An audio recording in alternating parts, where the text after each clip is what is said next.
kembali lagi dengan Putih di sini di podcast Bolo. Untuk kamu yang ingin membaca laporan mendalam Bolo ID, silakan klik link di bawah sini ya. Dan untuk kamu yang ingin mendukung jurnalisme independen di Indonesia Timur, silakan klik link di bawah sini juga. Oke, kali ini kita akan membahas mengenai audit sosial komunitas terhadap suara warga atas pembangunan kawasan industri Takalar. Audit sosial ini dilakukan oleh Transparansi Internasional Indonesia bersama dengan Himpunan Pelajar dan Mahasiswa Takalar. Audit sosial ini menemukan bahwa transparansi dan akuntabilitas terhadap pembangunan kawasan industri Takalar ini masih minim. Namun, untuk membahas lebih lanjut mengenai kawasan industri Takalar ini, saya sudah bersama dengan kawan-kawan dari Transparansi Internasional Indonesia. Halo Mas Henry. Iya. Ada juga Kak Nasrom dari perwakilan warga yang terdampak langsung dari pembangunan kawasan industri Takalar ini, dan ada Kak Uki. Ya, halo betul. Dari Lembaga Bantuan Hukum Makassar. Nah, untuk memulai percakapan kita siang ini, mungkin dari Mas Henry dulu ya. Nah, Mas Henry, kenapa sih harus di Takalar audit sosial ini? Apa yang terjadi sebenarnya di Takalar? Oke, sebenarnya pada dasarnya kami memang dari TA Indonesia itu dalam kerja-kerja kami kan memang mendorong untuk transparansi dan akuntabilitas di berbagai sektor ya. Salah satunya sektor sumber daya alam, dan Takalar kami pandang sebagai wilayah yang memiliki pesisir yang cukup panjang ya, dari Galesong sampai Laikang gitu ya. Dan banyak pesisir memang banyak isu ya yang kami temukan, ada abrasi lah gitu, alih fungsi ruang pesisir gitu ya, sampai yang terbaru memang kawasan industri Takalar ini. Jadi kami mendorong adanya perbaikan gitu, sisi transparansi dan akuntabilitas untuk meminimkan potensi korupsi dan konflik kepentingan dalam proses pembangunan. Terutama kami juga mendorong supaya suara warga itu didengarkan dalam proses-proses pembangunan gitu. Jadi mereka itu memang kan kerap tersisihkan, terabaikan dan tidak dengar suaranya. Dalam laporan audit sosial ini, saya sudah membaca laporannya, Mas. Ini menunjukkan bahwa skor ini sangat rendah pada aspek transparansi dan partisipasi publik. Nah, apa saja memang yang spesifik, aspek yang spesifik yang paling menonjol dalam laporan audit sosial ini? Kalau dari teman-teman Hipermata sebenarnya yang melakukan audit sosialnya, kami memang mendampingi dalam proses teknis dan metodologis, dan dalam proses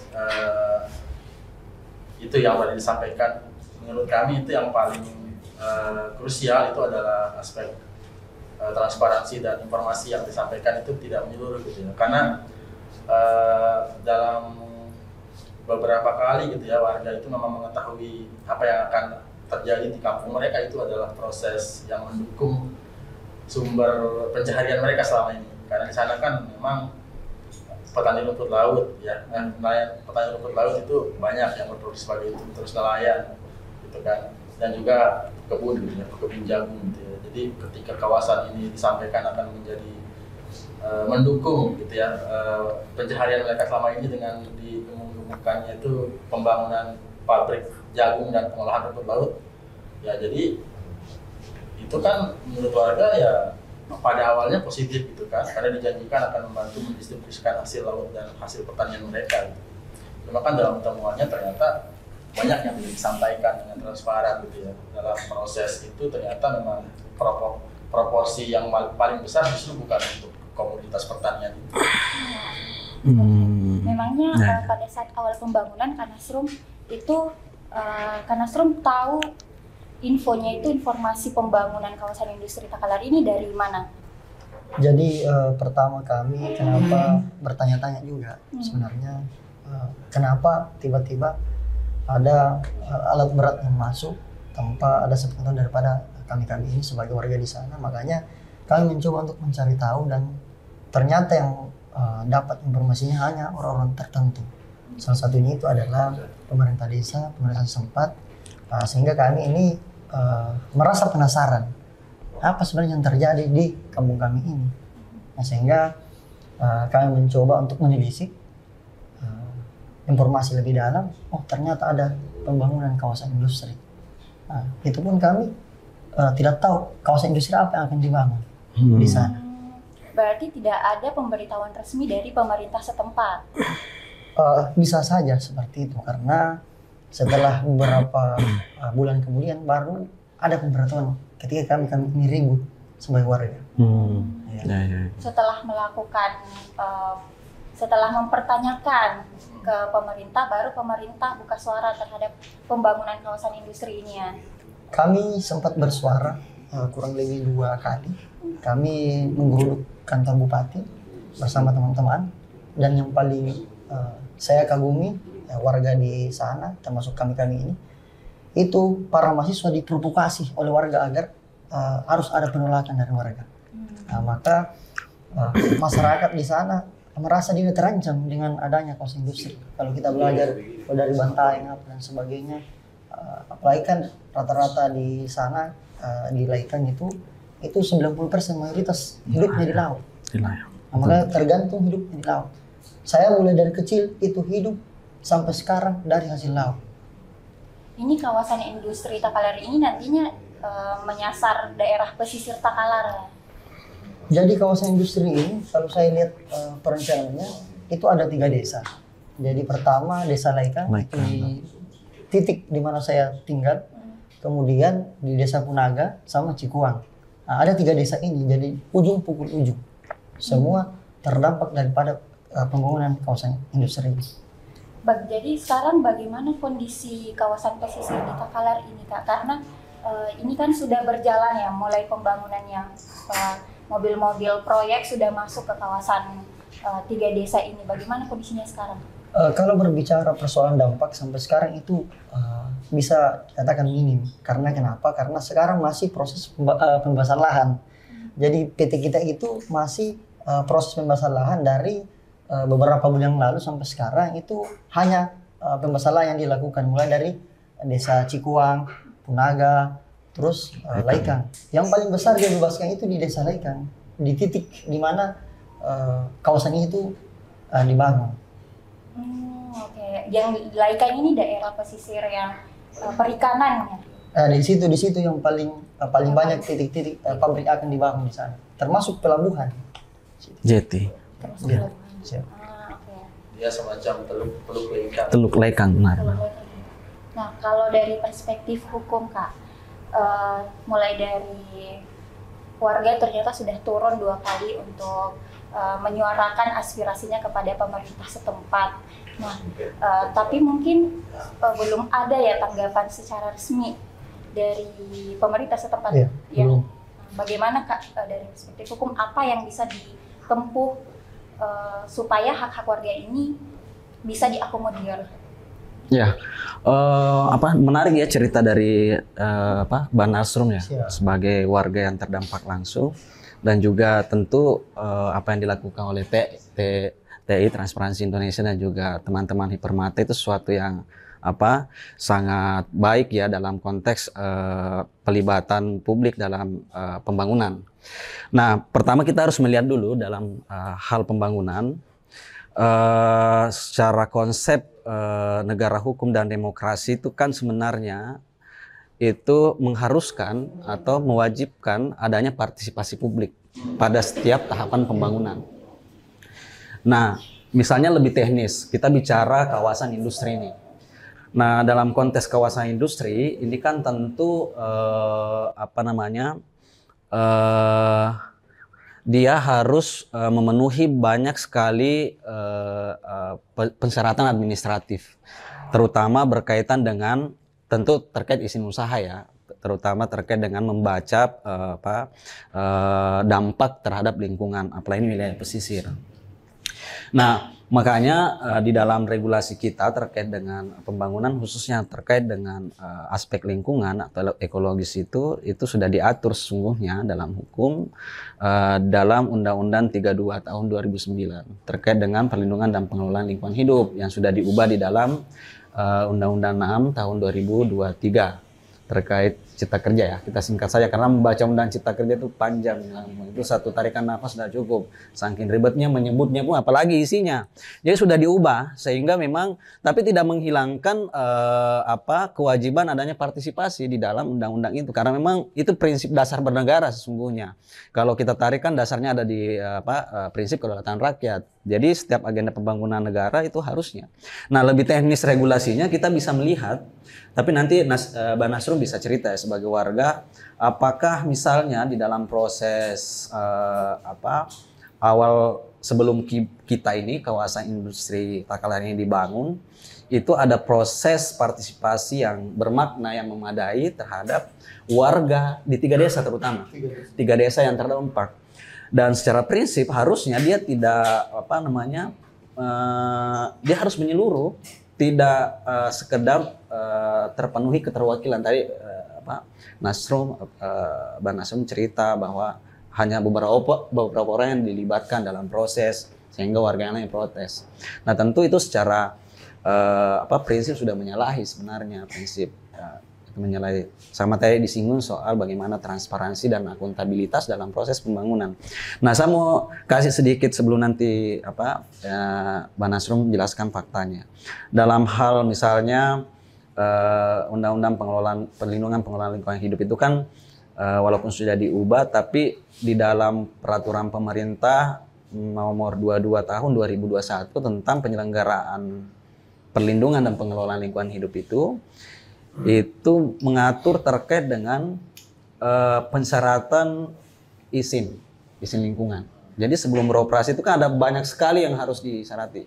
Itu untuk apa? Untuk memastikan setiap agenda pembangunan itu tidak memberi dampak buruk terhadap lingkungan dan warga sekitar. Jadi tetap dalam kerangka perlindungan lingkungan dan perlindungan hak asasi warga. Nah, secara teknis itu kan mengharuskan ada dokumen analisis mengenai dampak lingkungan. Yang kita tahu dalam peraturan pemerintah nomor 22 tahun 2021 itu menegaskan bahwa dokumen AMDAL itu ada 3 hal yang harus terpenuhi. Pertama itu terkait dengan kerangka acuan AMDAL. Jadi sebelum pemerkasa AMDAL itu melakukan penelitian lebih lanjut terkait dampak mengenai dampak lingkungan, dan dampak lingkungan ini kan tidak bisa dipahami sampai soal itu, tapi juga manusianya. Makanya di sana ada pertimbangan sosiologis. Jadi harus ada syarat administrasi yang melingkupi AMDAL itu kerangka acuan, formulir kerangka acuan. Disinilah tahap pertama harusnya warga sudah terlibat sebenarnya. Karena di dalam lebih teknis diatur soal pelibatan masyarakat. Bahkan masyarakat terdampak itu bisa keberatan terhadap itu. Bahkan bisa menolak Bisa menolak. Jadi tidak serta-merta ketika tapi kan praktek semacam ini jamak ya terjadi di banyak, terutama kalau kita bicara kawasan industri Bantai. Atau kita ambil contoh yang sudah terjadi juga. Bagaimana misalnya kawasan industri Bantai itu dibangun melalui praktek manipulasi. Kenapa saya sebut manipulasi dan tentu nanti bisa dikonfirmasi apakah ada indikasi juga ada praktik manipulasi dalam pembangunan kita. Di Kiba itu begitu. Jadi awal Kiba dibangun itu satu tidak dilibatkan sejak awal dalam perancangan AMDAL. Yang tadi KA AMDAL itu harus formulirnya harus sudah ini. Kemudian 2 itu ANDAL. Jadi ada AMDAL. Kemudian RKL LPL.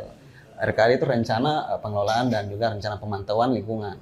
Untuk apa semua ini? Ini untuk memastikan setiap agenda pembangunan itu tidak berdampak buruk, baik manusia dan juga lingkungan. Ini soal keberlanjutan.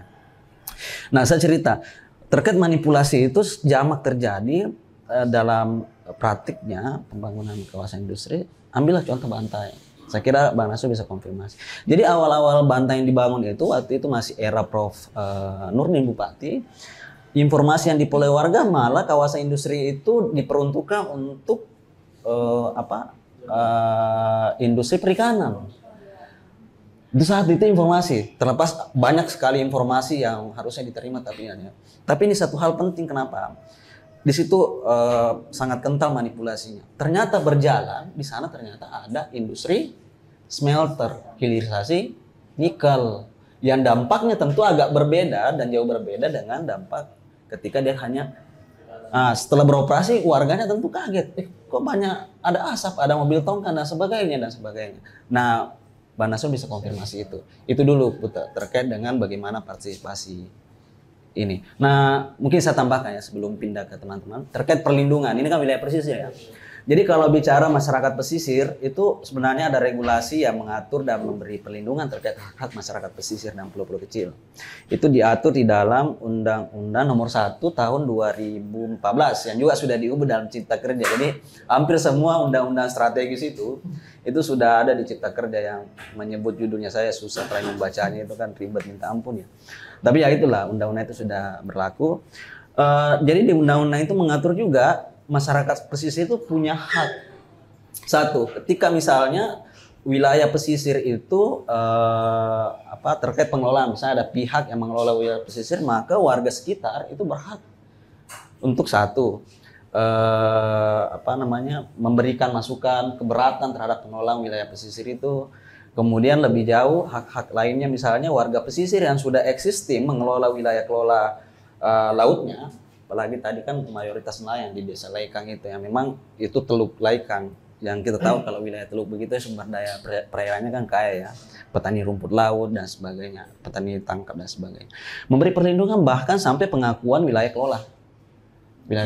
Pertanyaan kalau belum, jadi masyarakat pesisir boleh mengajukan soal pengakuan itu di dalam tentu rencana zonasi wilayah pesisir. Nah, bagaimana kalau ada pihak yang kemudian mengelola dalam hal ini kawasan industri yang nanti akan membangun jeti, tentu kan kapal yang lalu lalang itu akan berpengaruh ya. Jadi itu harus terbaca juga. Warga harus diikutkan. Kalau warganya tidak sepakat, warga yang sudah mengelola wilayah itu tidak sepakat, ya itu harus dipertimbangkan secara bermakna. Jadi tidak hanya dimintai iya atau tidak, tapi dilibatkan dalam proses. Karena yang seringkali kan narasi pembangunan itu bahwa pembangunan suatu kawasan, apalagi industri itu diperuntukkan untuk kesejahteraan rakyat. Itu narasi negaranya ya. Tapi kita ngerti juga sebenarnya. Nanti kita bahas bagaimana skema dan bagaimana sebenarnya kejahatan yang terlihat legal itu dioperasikan di dalam kawasan, proyek-proyek kawasan semacam ini. Itu mungkin terkait dengan itu. Oke, terima kasih Kak. Iya. Kita break dulu 5 menit, sebentar kita lanjut lagi. Oke, kita lanjut. Menarik sekali pembahasan mengenai AMDAL, ANDAL, dan RPL, rencana pengelolaan dan rencana pengelolaan.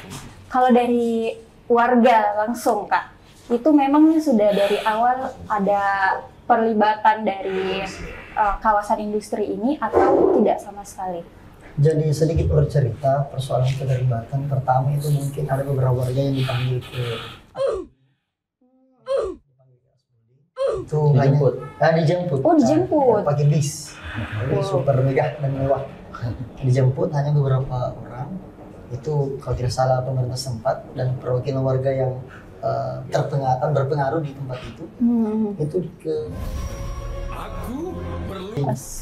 kantornya berlutut tidak yang diperintis itu di dekat kantor gubernur itu. Iya. Oh, okay. Dipanggil hanya beberapa orang perwakilan, itu dikawal langsung sama polisi.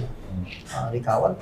Jadi ada beberapa poin yang kemudian setelah warga datang ke sana itu mengatakan bahwasan bagus ini perusahaan, menarik ini perusahaan. Karena kenapa? Karena ada mungkin yang cenderamata yang mungkin dia dapatkan pulang. Setelah itu ada muncul di masyarakat dari mulut ke mulut, dari person ke person, sehingga ada bentuk perlawanan masyarakat. Beberapa bulan kemudian ada sosialisasi AMDAL kalau tidak salah, atau ada pertemuan di kantor desa saya tidak lupa. Hanya orang tertentu juga yang dapat undangan di sana. Sehingga muncul tanda tanya, kira-kira pertemuan apa yang di sana? Apakah warga Laikang hanya 30 orang? Apakah warga Laikang hanya 40 orang? Makanya bilang, ini proyek ini tidak terbuka. Ini proyek ini hanya diperuntukkan untuk segelintir orang. Mungkin itu. Berarti dalam partisipasinya itu hanya beberapa orang yang terlibat. Kalau misalnya dari nelayan-nelayan yang ada di Laikang itu, apakah mereka terlibat juga? Kalau nelayan itu tidak pernah terlibat, entah sosialisasinya atau dipanggil apa dan sebagainya. Bahkan pernah juga ada pemanggilan dari ada beberapa pemuda tokoh masyarakat yang berpengaruh itu disampaikan dan kita langsung dengan beliau bicara apa dan sebagainya. Cuman pada saat itu yang dijanjikan, yang diinginkan oleh perusahaan itu adalah pabrik rumput laut dan pabrik jagung. Makanya kami merasa bahagia dulu, merasa bahagia, senang karena pasti produksi rumput laut ini akan bertambah karena pabriknya dekat, terus kemudian jagung juga dekat, sehingga kami merasa aman-aman saja. Menarik tadi seperti yang dikatakan sama Bang Uki bahwa ada semacam manipulasi, ada semacam manipulasi. Pertama kita janjikan kawasan industri pabrik rumput laut dan pabrik jagung, ya kami iakan, kami bahagia, sangat bahagia itu. Tapi sering berjalan waktu ternyata dijanjikan pabrik jagung dan pabrik rumput laut, ternyata yang datang adalah smelter. Betapa mirisnya, betapa sedihnya kami sebagai warga melihat ketika terjadi smelter ini, maka kami mau hidup kemana? Karena kami belajar di Bantai. Kami belajar di Bantai. Sedikit atau tidaknya kami belajar. Kami sering melihat di status Facebook apa dan sebagainya. Bagaimana penolakan warga. Makanya kami berinisiatif, ini mungkin kita harus melawan sebagai warga yang terdampak. Betul-betul. Karena apa yang terjadi di kawasan industri Bantai juga menyisir wilayah pesisir ya. Bagaimana dampaknya sekarang itu sangat fatal sekali kepada wilayah pesisir, kepada petani rumput laut, kepada petani tangkap lainnya juga. Nah, ini berpotensi besar terjadi di kawasan industri Takalar ini. Pola yang serupa dilakukan. Iya, karena melihat dari laporan audit juga ada rekayasa data ya antara di website PT Tiran dengan perencanaan di halaman perencanaan resminya. Nah, di kerangka acuan AMDAL-nya itu. Nah, itu seberapa besar pengaruhnya terhadap keberlangsungan hidup masyarakat Takalar ini? Kalau sedikit juga bocoran kepada kita semua bahwa disinggung tadi bahwa Desa Laikang itu adalah kawasan budidaya rumput laut yang ditetapkan oleh Kementerian Kelautan dan Perikanan di tahun 2020 kalau tidak salah. Ini juga tumpang tindih. Pas kita masuk di Desa Laikang di dekat kantor desa itu sudah ada selamat datang di kampung budidaya. Tapi ternyata yang masuk selamat datang kampung industri. Nah, itu kami tidak mau hal yang serupa terjadi. Berbicara persoalan dampak untuk masyarakat pesisir ketika ada pembangunan kawasan industri, mungkin sekarang lah, tidak ada dampaknya, masih minim. Tetapi masyarakat sekarang kami ini merasa terancam dengan adanya rencana pembangunan kawasan industri ini. Apalagi sekarang lahan yang sudah terbebaskan itu kurang lebih 300 hektar. Namun perlu kita ketahui bersama bahwa di sana yang jual lahannya itu bukan asli orang Laikang yang punya banyak lahan di sana.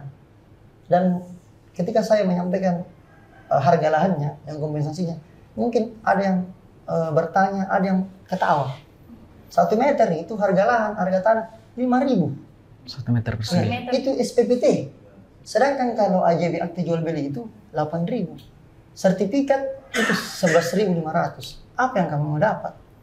Bukankah kalau persoalan harga mungkin lah. Tapi memang betul-betul di sana rata-rata mayoritas masyarakat di Desa Laikang itu menolak dengan adanya kawasan pembangunan kawasan industri itu. Berarti ini nilai jualnya itu sangat tidak berperi kemanusiaan ya, tidak berperi kemanusiaan. Sangat tidak layak kalau bahasa. Tidak manusiawi. Dan tidak ada jaminan keberlanjutan perekonomian. Tidak ada jaminan. Tidak ada sampai sekarang kalau berbicara kompensasi ya, itu sampai sekarang tidak ada. Tidak pernah dibicarakan, tidak pernah itu cuma harga lahan itu, harga tanah itu yang diganti rugi istilahnya. Karena rata-rata di Laikang itu 20% yang punya sertifikat. Ya, benar. 20%. Selebihnya tidak ada sertifikat. Ini saya bicara mungkin dari lubuk hati yang paling dalam karena saya warga yang terdampak. Berarti mayoritas di sana itu terancam sekali haknya sekarang, hak tentang ruang hidup dan akses terhadap mata pencaharian mereka ya. Kalau dari laporan audit sosial ini Kak, mengenai itu mengapa kesenjangan sosial ini bisa terjadi di masyarakat? Kami melihat memang pola-pola industrialisasi itu memang kayaknya itu di copy paste gitu. Di beberapa tempat juga praktek-praktek monopoli informasi itu memang terjadi. Tadi disampaikan Bang Uki di Bantayan juga pola-polanya Bang saya baca kita baca bersama di Takalar juga dipraktikkan. Itu kelihatan ya. Hampir sama. Bagaimana proses nilai partisipasi masyarakat itu tidak ada gitu ya. Jadi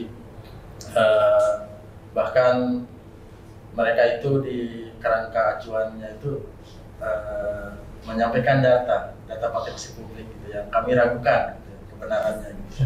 Karena misalnya disampaikan hanya satu masyarakat yang menolak, yang lainnya setuju dan yang lainnya beberapa itu dengan catatan gitu.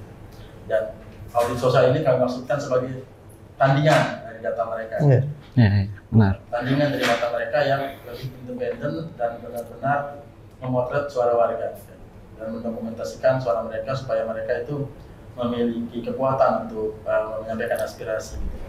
Bahwa mereka yang hidup dari laut selama ini tuh ada ancaman untuk tergusur dari luar hidupnya. Oke. Kalau mengenai persoalan, kita berbicara persoalan beneficial ownership kali ya, karena tadi dimention kalau misalnya warga tertentu itu diundang ke AAS Holding yang dimana itu adalah public figure ya di Indonesia. Nah, melihat itu apakah ada potensi dari tata kelola proyek dan kepentingan konflik di dalamnya?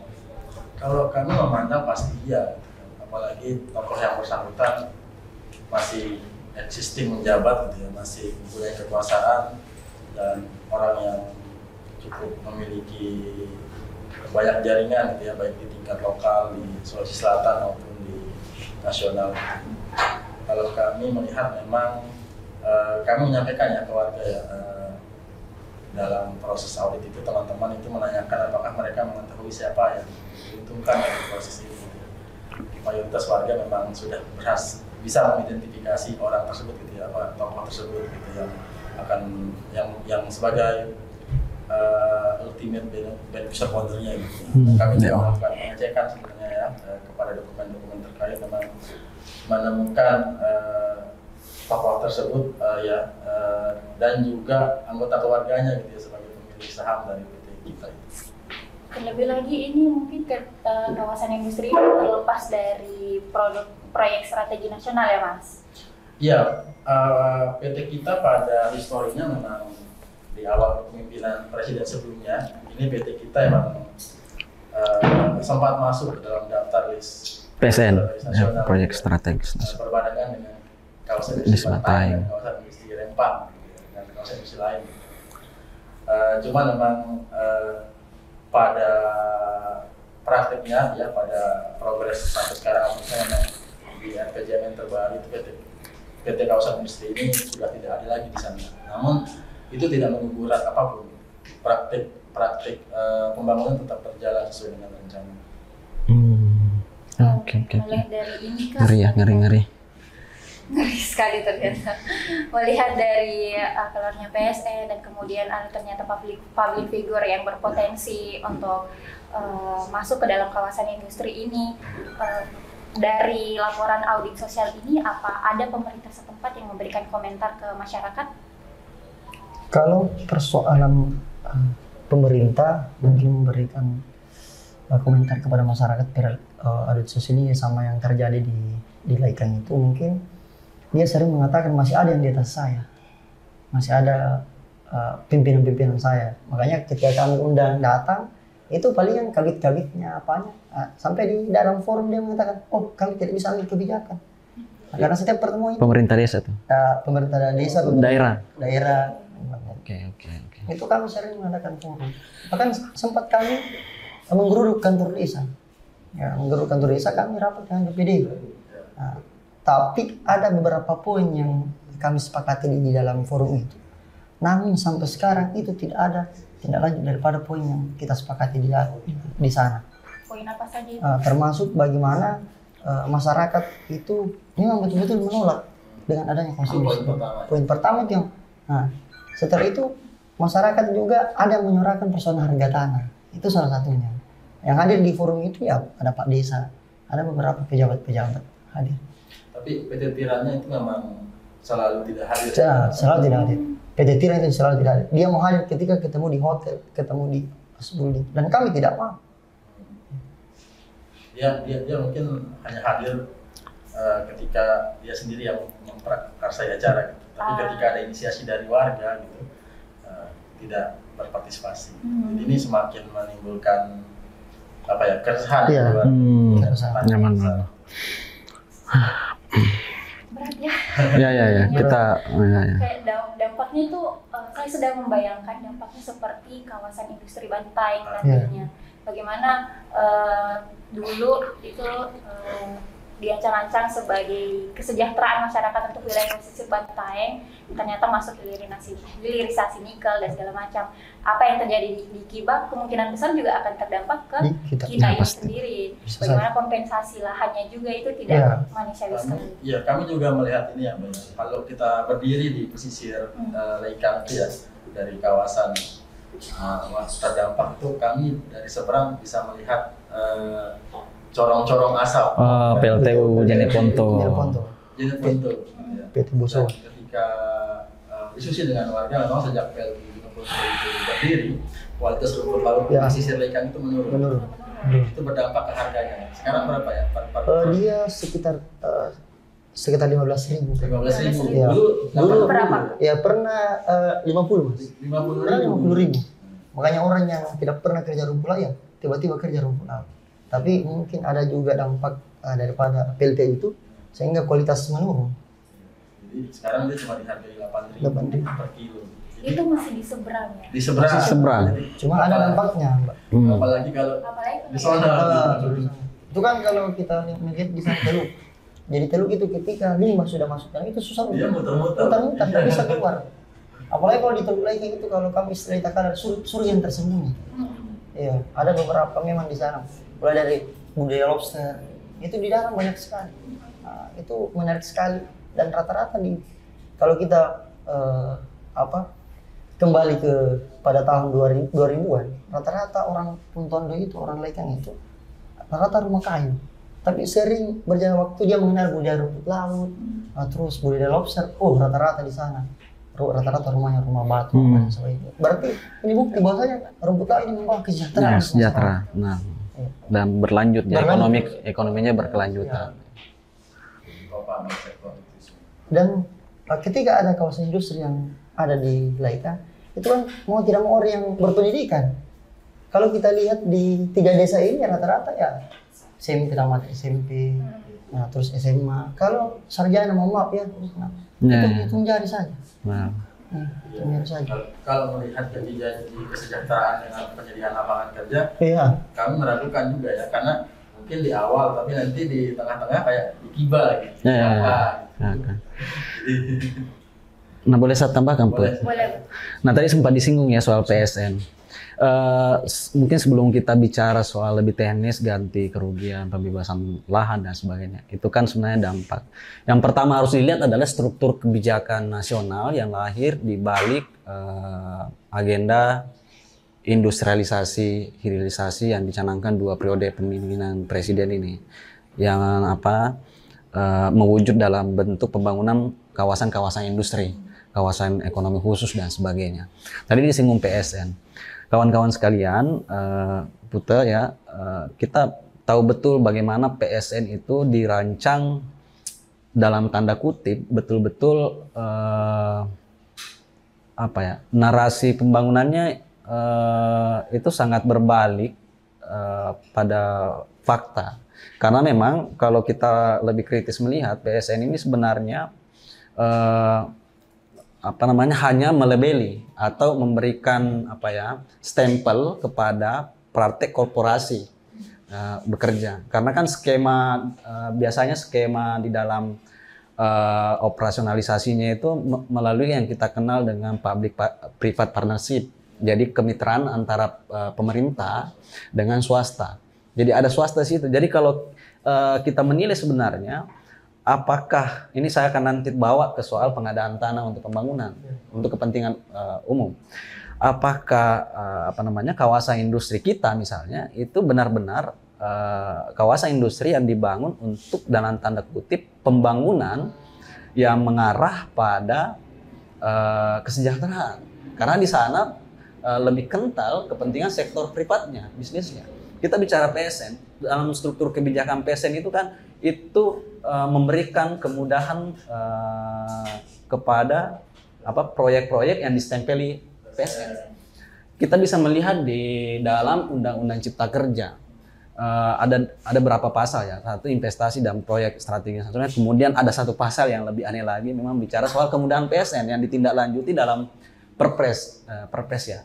Pasca Perpres daftar PSN itu 109, kemudian ada Perpres terkait kemudahan. Apa yang dia maksud dalam Perpres itu, kemudahan itu semua regulasi yang memungkinkan menghambat pelaksanaan proyek strategis nasional itu dikesampingkan dan menyesuaikan dengan perencanaan. Misalnya nih, kita cek di Laikang itu, di daerah situ, daerah kawasan yang akan dibangun kawasan industri itu, secara penataan ruang misalnya, dia peruntukannya untuk wilayah perikanan, bukan industri. Karena ada stempel PSN ini melalui aturan Cipta Kerja. Bisa dirubah, dia mengikut.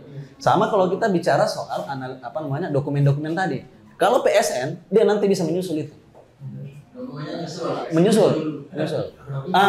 Ini yang saya mau katakan kembali. Jadi saya tidak mau juga menjebak Banasrum dan juga warga sekedar bicara soal ganti rugi. Itu hal, tapi hal pertama yang harus dilihat adalah apakah kepentingan kawasan industri ini benar-benar untuk kepentingan membangun ekonomi warga dan daerah.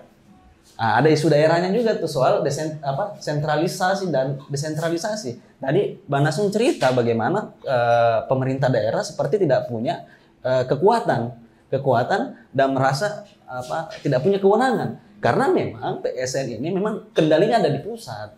Dari pusat inilah yang kemudian terjadi ketika kita protes di daerah lempar ke pusat, karena ini kebijakan yang sangat sentralistik sebenarnya. Jadi sebenarnya dari struktur kebijakan PSN ini melalui Cipta Kerja awalnya itu benar-benar satu, mensentralisasi kebijakan, kemudian sehingga tentunya berdampak pada respon masyarakat ketika misalnya mau protes itu, yang tadi kasus yang dialami warga tuh, ya bukan kami tidak punya ini kewenangan, silakan protes ke menteri, silakan protes. Ya masa warga Takalar mesti proses ke Jakarta sana, ya kan, itu sebenarnya untuk bisa bagaimana meredam partisipasi publik protes itu. Tapi terkait tadi, saya mau jelaskan juga terkait dengan skema bisnis kaitan dengan pengadaan tanah. Kalau kita membaca Undang-Undang Nomor 2 Tahun 2012 tentang pengadaan tanah untuk pembangunan tanah untuk kepentingan umum, pembangunan untuk kepentingan umum yang sudah diubah juga di Cipta Kerja itu, memang ada kewajiban bagi warga yang tanahnya akan digunakan untuk pembangunan infrastruktur yang itu untuk kepentingan umum, itu wajib diserahkan dengan catatan mereka mendapatkan ganti kerugian yang layak. Ada satu kata kunci, kepentingan umum. Di dalam Undang-Undang 2 Tahun 2012, kepentingan umum itu definisinya seperti ini. Kepentingan umum adalah segala sesuatu yang berkaitan dengan kepentingan bangsa, negara, dan masyarakat, kaitan dengan pembangunannya. Sederhananya begitu. Nanti bisa dibaca lebih lengkap. Kemudian ada pasal di pasal 60 kalau saya tidak keliru atau salah ingat, itu menjelaskan apa-apa saja yang dimaksud dengan pembangunan untuk kepentingan umum. Dijelaskan irigasi, jalan, yang secara nalar dan lain-lain lah, irigasi, jalan, yang pada prinsipnya itu bisa dinikmati bersama, bukan kelompok tertentu. Dalam hal mendukung pemenuhan hak asasi manusia. Tapi kemudian di Cipta Kerja itu diubah, ditambahkan, masuklah semua yang tadi nih, kawasan industri, kawasan ekonomi khusus dan sebagainya. Yang kalau ditinjau sebenarnya di situ lebih kental kepentingan privatnya atau kepentingan sektor bisnisnya, bukan kepentingan umum. Kenapa saya katakan begitu? Melalui skema P3 atau public private partnership itu sebenarnya itu kan metode untuk menarik investasi satu dan operasionalisasinya dilakukan oleh swasta. Jadi itu logika bisnis yang bermain di sana. Ketika itu dibangun, yang mengelola siapa? Itu privat, sektor privat yang orientasinya kita tahu betul. Makanya saya sering menyebut sebenarnya struktur kebijakan PSN dan semua regulasi yang mengikuti termasuk Cipta Kerja itu saya katakan adalah sebentuk, kalau saya mau katakan dia undang-undang berdarah sebenarnya yang akan melahirkan dampak yang sangat sistemik sampai pada dampak pemiskinan. Bukan kemiskinan, tapi pemiskinan. Ini adalah regulasi yang kemudian memiskinkan warga negara. Saya bisa memberikan banyak contoh di kawasan-kawasan industri yang itu di stempeli PSN, Kiba misalnya. Kiba itu orang di wilayah daerah Pak Juku kan, itu kan sangat banyak usaha perikanan, pertanian, peternakan dan juga usaha rumahan misalnya batu bata dan sebagainya. Yang itu dia bisa eksis dan bisa menghidupi keluarganya, komunitasnya secara berkelanjutan. Awal-awal warga itu karena melalui proses informasi manipulasi itu warga, ini daerah Pak Juku kami itu daerah ikan. Pak Juku kan dalam bahasa Makassar itu pelelangan ikan ya. Jadi warga sepakat, bagus dong ekonomi kita misalnya. Ya itu yang disodorkan informasinya. Dan kita sepakat ketika misalnya suatu pembangunan ekonomi itu diperuntukkan bagaimana meningkatkan ekonomi yang sudah eksis di warga. Bukan sesuatu yang baru malah berdampak buruk. Karena itu kan juga akan menyerap tenaga kerja secara langsung dan rantai nilainya bisa mendapatkan keuntungan ke warga. Tapi faktanya tidak ada. Smelter tadi langsung konfirmasi ternyata juga sudah dapat infonya, ada dokumen yang berbeda di websitenya PT Tihannya. Itu katanya untuk industri laut dan sebagainya. Ternyata di dokumen KA ternyata untuk hilirisasi. Porsinya sangat besar. Besar. Daripada yang agribisnis dan Ya. Nah, satu lagi yang perlu diingat ini kan faktanya sudah banyak bisa ditemukan ya di kawasan-kawasan proyek strategis nasional itu pertumbuhan ekonominya kalau di awal misalnya dibilang ini supaya meningkatkan pendapatan daerah, menyerap tenaga kerja, meningkatkan ekonomi warga, itu menurut saya belum terbukti sejauh ini di daerah yang sudah ada kawasan industrinya. Misalnya kita melihat Bantai, itu peningkatan PAD sejak ada Kiba itu tidak signifikan. Serapan tenaga kerjanya dari 1.200 buruh yang bekerja sekitar situ, itu tidak sampai 50% orang wilayah situ yang diserap tenaga kerjanya. Dan tadi dikatakan Mbak Nasrul memang hanya masyarakat yang kira-kira punya ijazah dan sebagainya, sudah tinggi. Tapi ada fakta yang mengerikan seringkali memang satu, kebijakan yang tadi yang disebut sebagai undang-undang berdarah ini melahirkan pemiskinan yang ketika protes kan seringkali dibenturkan dengan aparat, bahkan praktek-prakteknya biasanya selain manipulasi, bentukan dengan aparat, kekerasan, itu adalah politik divide et impera, pecah belah antara warga. Karena Banasu bisa konfirmasi apakah di Takala itu ya harus diantisipasi segera mungkin karena itu korbannya adalah warga sendiri. Jadi warga yang hari ini termakan manipulasi dari praktek pembangunan industri ini itu tentu harus diupayakan supaya tidak semakin terjerumus ke skema yang dibangun. Itu Putra. Jadi dampaknya itu sangat, kita sudah bisa membayangkan lah, ngeri. Seandainya misalnya informasi awal yang diterima dengan proses partisipasi bermakna melibatkan seluruh warga yang terdampak 3 desa ya. Itu dilibatkan dengan memang membangun industri yang dibutuhkan. Tadi sangat banyak sumber daya. Rumput laut, memang kaya lah ikan itu. Kaya. Dan juga tadi sempat disinggung ya Bang Henry, bahwa memang sudah ada dampaknya sejak PLTU Jenek Ponto itu dibangun. Yang memang kan ini disiapkan ya untuk menyuplai listrik kawasan-kawasan industri. Nah, itu sudah terdampak. Nah, saya mau jelaskan dulu sedikit sebagai gambaran Mbak Nasrum. Jadi, kalau melihat di Undang-Undang Pengelolaan Wilayah Pesisir itu, warga itu sebenarnya punya hak hak yang masih diakui di dalam Cipta Kerja itu terkait dengan ketika ada rencana pengelolaan terhadap wilayah pesisir, dalam hal ini wilayah pesisir Leka, itu warga berhak keberatan. Itu undang-undang yang mengatur. Berhak mengajukan laporan, baik itu pidana maupun mengajukan gugatan perdata. Dan lebih spesifik berhak untuk mendapatkan bantuan hukum ketika dia keberatan. Jadi nanti dicek saja di Undang-Undang nomor 1 tahun 2014 yang sudah diubah di dalam Cipta Kerja. Itu tegas diatur itu. Jadi warga pesisir benar-benar mendapatkan perlindungan di sana. Tinggal kemudian tentu ini harus dilakukan terus-menerus penyadaran ya, karena ini sistemik dampaknya.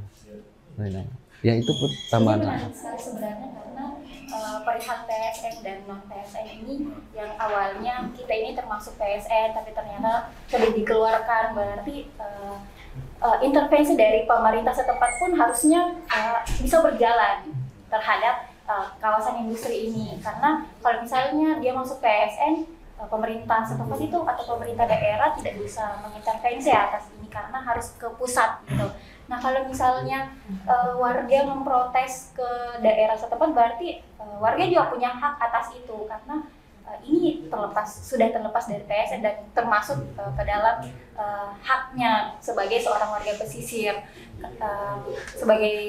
Untuk itu kalau misalnya betul-betul terjadi nih kawasan industri ini, apa kira-kira yang dalam lingkup sosial, apa yang kira-kira yang akan hilang? Jadi ketika kawasan industri ini jadi, tapi mudah tidak jadi ya. Ya semoga ya, kita berharap juga. Kita berharap seperti itu karena ya kita tahu sendiri mayoritas di sana rata-rata nelayan terus petani rumput laut. Namun ketika hal sedemikian rupa terjadi, pasti banyak dampak yang terjadi juga. Salah satunya bagaimana kehidupan di sana, baik itu persoalan sosialnya apa, pasti akan berubah. Salah satu contohnya kemarin waktu kami demonstrasi, contohnya ketika warga di sana itu menjadi buruh, itu kan tidak bisa diatur waktunya lagi, tidak bisa. Contohnya, Bang Oki kerja di sini di perusahaan, itu perusahaan yang mengatur. Benar. Ketika kami punya usaha sendiri, melaut kita yang atur, budidaya rumput laut kita yang atur, budidaya lobster kita yang atur, maka waktu kita ini bebas. Sedangkan kalau sudah ada kawasan industri, itu mau tidak mau kita, itu pun kalau kita dipekerjakan, karena rata-rata di sana pendidikan di sana itu rata-rata SMP, SMA, dan kadang kalau sarjana mungkin hanya segelintir orang. Kalau di desa lain itu Pak. Jadi banyak sekali sebenarnya yang bisa hilang juga. Banyak sekali. Karena Banyak. perihal waktu itu juga biasanya kan masyarakat, apalagi masyarakat bagian pesisir, bagian pedesaan itu akan menggunakan waktu luangnya itu untuk bersosialisasi dengan masyarakat sekitar, dan itu akan terkikis. Betul. Karena yang nggak kalah penting mungkin selain aspek sosialnya, karena kan masyarakat itu bertani ya. Petani, nelayan. Tambak itu kan di laut. Di laut. Nanti di sana akan ada galangan kapal, nanti ditabrak sama. Nah, ini yang terjadi di Bantaeng Puta, di sekitar jeti itu yang kita harus menghela nafas ketika menceritakan ini, karena ini benar-benar mengerikan sebenarnya, itu sudah kelihatan. Jadi warga seringkali pernah ada kasus di Bantaeng itu tabrak. Terakhir itu tumpahan yang diduga itu karbon hitam dari kapal itu kan mencemari. Banyak lah, nanti mungkin sesi lain kita bisa bahas itu. Tapi ada yang saya mau tambahkan, karena tadi disinggung soal aspek sosial. Ingat Puta, terkait struktur kebijakan tadi yang saya sebut sebagai undang-undang berdara atau bloody legislation itu, secara operasional sebenarnya kita harus melihatnya dalam kerangka yang lebih kritis, bahwa sebenarnya kebijakan kawasan industri semacam ini yang tadi kita membacanya melalui skema tadi, public private partnership itu, yang kepentingan sektor privatnya lebih kental. Ini adalah praktik yang dalam analisis sosial politiknya disebut sebagai praktik akumulasi melalui perampasan. Jadi sebenarnya lewat undang-undang itu melegalkan praktik perampasan. Perampasan apa? Perampasan ruang hidup warga, tanahnya, Jadi jangan bilang karena ada proses ganti rugi itu bukan perampasan, tidak. Itu sudah praktek perampasan sesungguhnya. Ruang lautnya itu perampasan ketika terjadi pencemaran, apalagi diambil. Karena di sana lah warga itu tinggal. Dekamen itu kan laut itu masih dipandang masyarakat lokal, masyarakat pesisir sebagai apa? Dekamen itu apa ya? Barang publik, barang bersama kan? Barang bersama. Kalau dalam konteks masyarakat adat yang eksis hari ini itu barang bersama yang dikelola secara bersama, diterima manfaatnya secara bersama dan keberlanjutannya. Tapi dengan masuknya sektor bisnis melalui kawasan industri ini itu akan tadi merampas sesungguhnya. Jadi melalui legalisasi undang-undang tadi itu telah melegalkan perampasan terhadap hak yang sangat mendasar, hak atas tanah, wilayah kelola warga. Jadi tidak bisa kita bicara soal normatif, siapa yang punya sertifikat, tidak punya sertifikat, bukan di situ perdebatannya. Karena itu akan menjebak sesungguhnya, ini jebakan dari undang-undang yang sangat, kita sulit menyebut satu kata sebenarnya untuk undang-undang yang brengsek ini. Banyak kata yang bisa melabelinya. Nah, saya mau jelaskan terkait PSN karena ini sudah sangat berdampak ya. Walaupun memang di RPJMN itu sudah tidak ada, Bang Henry, tapi sebenarnya apa yang terjadi sejak 2015 terutama di era kepemimpinan Jokowi 2 periode itu terlegalkan lewat stempel PSN sebenarnya. Kan baru saja 2025 baru hilang kan? Hilang. Yang belum bisa jadi ke depan juga akan ada lagi. Tapi ini sudah berjalan. Makanya kami di LBHI bersama jaringan itu mencoba sebenarnya karena mendapat tadi bahwa memang di kebijakannya yang bermasalah, melegalkan tadi praktek perampasan di mana-mana ini termasuk kita, itu coba menggugat terkait dengan proyek strategi nasional di dalam Cipta Kerja itu, karena memang ini payung hukum yang sangat merusak. Ini yang merusak, yang kemudian memangkas menyimpangi banyak kebijakan, kemudian memungkinkan intimidasi, kekerasan terjadi terhadap warga terdampak yang melakukan protes. Karena kenapa? Saya tidak tahu kalau kita apakah ditetapkan jadi objek vital negara, ini lucu lagi. Sehingga kemudian ada penjagaan ketat. Nah, ini lagi kami upayakan untuk itu dicabut pasal itu. Semoga kita sama-sama perjuangkan dan tentu kita harus menjahit sebenarnya penderitaan yang sudah terjadi dan potensi penderitaan yang akan dialami oleh warga Takalar terkait dengan proyek ini. Saya mau pastikan berdasarkan data yang ada berkelindan bahwa dampaknya akan sistemik. Pemiskinan itu akan terjadi. Apa yang disebutkan tadi Bang Nasrul itu adalah proses perampasan kemudian melahirkan apa yang disebut sebagai karena petani nelayan sudah kehilangan ruang hidupnya, dia dipaksa menjual tenaga kerja ke perusahaan dengan upah yang murah. Itu sebenarnya yang terjadi kan? Itu termasuk proses eksploitasi. Itulah yang berjalan sebenarnya. Akumulasi itu berjalan melalui proses perampasan, kemudian akan ada proses eksploitasi tadi soal tidak ada kebebasan individu lagi di dalam bekerja. Selain soal kehancuran lingkungan yang lainnya, itu dampaknya sistemik betul. Ini berdampak besar sekali terhadap pembangunan kawasan terhadap desa Laikan dan dua desa lainnya. Kalau misalnya betul-betul pembangunan kawasan industri ini terjadi. Nah, sebagai masyarakat yang terdampak langsung ke Nasrum, meskipun ya ini perusahaan menawarkan kesejahteraan bagi perikanan dan kelautan di desa Laikan, ya, yang mana kita ketahui juga kalau misalnya itu kemungkinan besar adalah manipulasi saja. Tapi bagaimana memang seharusnya laut dikelola menurut warga? Jadi kalau saya berpikir KPT bahwa ketika perusahaan ini jadi dan dampak daripada 3 desa ini, ya pertama mungkin desa Laikan yang paling berdampak karena rata-rata di sana yang mayoritas. Kemudian ada juga satu desa yang menarik untuk kita kupas bahwa di desa Cikoang. Desa Cikoang itu adalah desa budaya di sana. Secara otomatis. Punaga itu, Mas. Nah, kalau Cikoang, saya cerita Cikoang. Cikoang itu adalah ada kebudayaan di sana, Modul Lumpua. Modul ya? Modul Lumpua. Ya, saya kena tahu itu. Masuk kawasan industri itu. Jadi ketika ada kawasan industri yang terbangun, yakin lah dari segi kebudayaan pasti akan terkikis. Nah, kemudian kalau kita melihat di Desa Punaga itu ada juga makam maka Bunda Sultan Hasanuddin. Nah, di situ ditempatkan. Maka yakin ketika ada kawasan industri semua akan berubah secara perlahan seperti di Kiba itu. Dan kalau kami ditanya ketika kawasan industri jadi, ya kami tidak mau menjawab juga. Dan intinya kami tidak mau jadi kawasan industri itu saja. Buat apa berangan jadi, ya kami dari awal ya menolak kawasan industri itu. Oke, karena kita sebentar lagi akan selesai, sebagai penutup percakapan kita, mungkin ke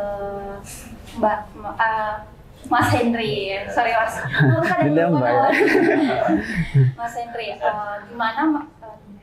gimana Transparansi Internasional Indonesia ini menyikapi kekhawatiran warga terhadap kawasan industri Takalar ini? Ya, dalam kerangka partisipasi itu kan memang terus mendorong bahwa supaya warga ini terus dilibatkan gitu ya, apapun bentuknya gitu, dan perusahaan itu supaya menghentikan pendekatan mereka yang eksklusif gitu ya. Ya, itu yang kami tekankan gitu, dalam upaya-upaya, dan kami juga sebenarnya berperan untuk memperkuat kapasitas pemuda gitu, bahkan warganya memiliki daya ya, untuk berani bersuara sebenarnya, untuk berani bersuara dengan apa yang mereka rasakan. Terus terakhir memang kami menekankan daripada kawasan industri, mending perkuat industri yang Sudah ada. Masuklah dengan memperkuat budidaya mereka gitu kan, memperkuat bagaimana meningkatkan hasil rumput laut menjadi lebih berkualitas dan sebagainya gitu. Dan itu terbukti sudah menghidupi mereka selama bertahun-tahun. Dan bukan lagi kawasan-kawasan yang dijanjikan gitu. Dan justru akan mengancam ruang laut itu sendiri. Kalau Kak Nasrum, apa ada yang mau disampaikan? Mungkin kalau misalnya Sudik lihat bisa saya sebenarnya cuma mau mengatakan bahwa kami dari kecil lahir di Desa Laikang, besar bertumbuh, kami dibesarkan oleh hasil laut, maka kami sebagai warga itu memang tidak mau laut kita tercemari. Kenapa? Karena jangan sampai ada kawasan industri yang mengatakan ini kesejahteraan masyarakat. Tapi sekarang Desa Laikang itu sudah sejahtera masyarakatnya. Maka kami dari pertama sampai sekarang tetap menolak dengan adanya kawasan industri itu. Karena mulai dari awal ini sudah bohong, apalagi sudah jadi. Ini sudah bohong. Ya, terus menerus. Maka daripada itu harapan saya di teman-teman Mas Hendry, Mas Uki, kami mewakili warga Desa Laikang itu menginginkan yang sekarang itu saja dikembangkan, kawasan budidaya rumput laut itu saja dikembangkan, tidak perlu lagi ada namanya kawasan industri. Kalau orang luar itu mengatakan oh sejahtera kita ini, oke lah, karena kalian punya ijazah. Sedangkan kami untuk menjadi petani rumput laut itu tidak perlu memerlukan jasa, itu cukup skill saja. Tapi kalau untuk masuk ke perusahaan itu memerlukan jasa S1, SMP. Itu bisa sampaikan. Oke, karena warga Desa Laikang dan beberapa desa lainnya akan terdampak kawasan industri Takalar ini sudah sejahtera, jadi tidak usah pembangunan kawasan industri Takalar ya. Oke, sampai di sini saja pembahasan kita mengenai kawasan industri Takalar. Laporan dari sosial komunitas yang dilakukan oleh Transparansi Internasional Indonesia bersama Himpunan Pelajar Mahasiswa Takalar bisa diakses di link di bawah ini. Dan sampai jumpa di podcast selanjutnya. Jangan lupa untuk tetap mendukung jurnalisme independen di Indonesia Timur. See you. Terima kasih.